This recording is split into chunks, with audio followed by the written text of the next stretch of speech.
স্বরাষ্ট্র উপদেষ্টা তিনি নিজেও বলেছেন যে আওয়ামী লীগের দোসররা দেশকে অস্থিতিশীল করার চেষ্টা করছে এবং দেশ থেকে পাচার করা অর্থ ফিরিয়ে এনে রাজনৈতিক নৈরাজ্য সৃষ্টির ষড়যন্ত্র চলছে। এটি তো সত্যি আওয়ামী লীগ নেতাকর্মীরা হাজার হাজার কোটি টাকা দেশ থেকে পাচার করেছেন এবং তাদের একটি আর্থিক শক্তি হয়তো আছে, সেটিকে তারা কাজে লাগানোর চেষ্টা করছেন কিনা? দেখেন, তারা আজকে থেকে না, গত অগস্ট মাসে যখন তাদের পতন ঘটে তার কিছুদিন পর থেকেই তারা ধারাবাহিকভাবে চেষ্টা করে যাচ্ছে।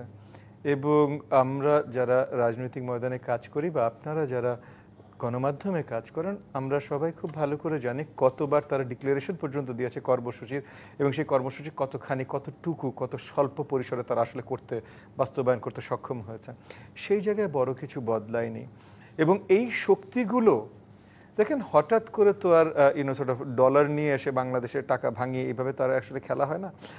অনেক এখানে আমাদের লোকাল কারেন্সি, যেমন মনে করেন আমরা এই জিনিসটা পর্যন্ত অন্তর্বর্তীকালীন সরকারকে, শুধু আমরা না, মানে আমরা অনেকেই এই পর্যন্ত আমরা আবেদন করেছি বা উপদেশ দিয়েছিলাম যে ডিমনিটাইজেশন, 1000 টাকার নোট, যেটাতে আর কি ওই যে তাদের গুপ্তধন যেভাবে আর কি ইসে করা, এই 1000 টাকার নোট যদি ডিমনিটাইজ করে দেয়, একটা অল্প সময় দিয়ে, 1 সপ্তাহ 10 দিন সময় দিয়ে ডিমনিটাইজ করে দেয়, তাহলে এদের অনেকের মানে তাদের এই যে লোকাল যে চুরির টাকা, গুপ্তধনগুলো তারা লুকিয়ে রেখেছে, এগুলো বাতিল হয়ে যাবে।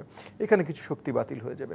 আইন শৃঙ্খলা বাহিনীকে কিভাবে তারা আরো ক্ষমতায়ন করতে পারে, এটা নিয়ে 12 মাস ধরে আমরা বলে এসেছি, এখন পর্যন্ত কিছু হয়নি। এবং এই যে আপনি আমাদের মাননীয় হোম অ্যাডভাইজারের কথা বললেন, আমাদের অন্তর্বর্তীকালীন সরকারের অনেক দুর্বলতা আছে, তবে আমরা অনেক আগে থেকে বলে আসছি যে সবচেয়ে দুর্বল জায়গার মধ্যে একটা হলো আমাদের হোম অ্যাডভাইজার মহোদয়। উনি এখন পর্যন্ত আসলে শক্ত কোনো কর্মকাণ্ড না দেখাতে সক্ষম হয়েছেন, না জনগণের ভেতরে কোনো আস্থা ফিরিয়ে আনতে সক্ষম হয়েছেন যে উনার মাধ্যমে আইন শৃঙ্খলা বাহিনীর কোনো উন্নয়ন হবে এবং দেশের আইন শৃঙ্খলা পরিস্থিতির কোনো উন্নয়ন হবে। সো এই জায়গাতে উনি আসলে কি বলছেন, কতখানি বলছেন, এখানে পুরো একটা সরকার ব্যবস্থা আছে, মানে পুরো একটা মেকানিজম আছে অন্তর্বর্তীকালীন সরকারের।